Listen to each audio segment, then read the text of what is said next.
N'aimons point le monde, ni les choses qui sont dans le monde. Si quelqu'un aime le monde, l'amour du Père n'est point en lui.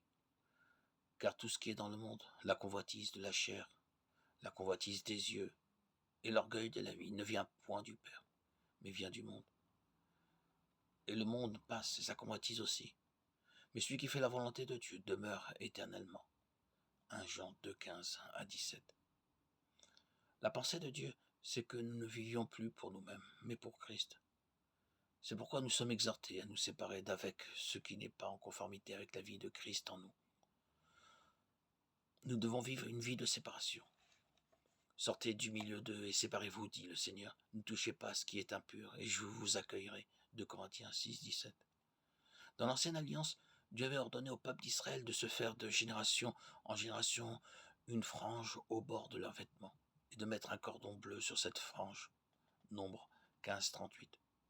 Le peuple avait à regarder cette frange garnie de ce cordon bleu, en se souvenant des commandements de Dieu, en les mettant en pratique. Parce qu'il était le peuple céleste, qui devait témoigner du caractère céleste de Dieu. Dieu n'a pas changé, il est toujours le même. Il ne supporte ni le compromis, ni le mélange. Aussi nous exhorte-t-il. Ne vous conformez pas au siècle présent. Romains 12, 2. Nous savons que nous sommes de Dieu et que le monde entier est sous la puissance du malin. 1 Jean 5, 19. Si nous nous conformons au monde, nous serons vaincus. Nous ne devons pas ressembler aux gens de ce monde. Cependant, beaucoup de croyants font comme le monde, et cela dans bien des domaines de leur vie. Mode, habillement, loisirs, langage. De tels croyants ne peuvent avoir part à l'héritage des saints dans la lumière. Aujourd'hui, l'Église, dans une très large proportion, utilise les méthodes du monde. Et nous avons là l'explication de son déclin spirituel et de son état, tel qu'il nous est montré dans le message de l'Église de la Odyssée.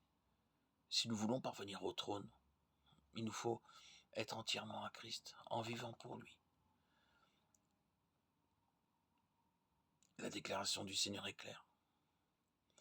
Je leur ai donné ta parole, et le monde les a haïs, parce qu'ils ne sont pas du monde. Comme moi, je ne suis pas du monde. Jean 17, 14.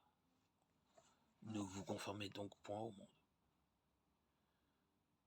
La pensée de Dieu, c'est que nous ne vivions plus pour nous-mêmes, mais pour Christ. Nous sommes exhortés à nous séparer d'avec ce qui n'est pas en conformité avec la vie de Christ en nous. Sortez du milieu d'eux. Et séparez-vous, dit le Seigneur, ne touchez pas à ce qui est impur, et je vous accueillerai. 2 Corinthiens 6, 17.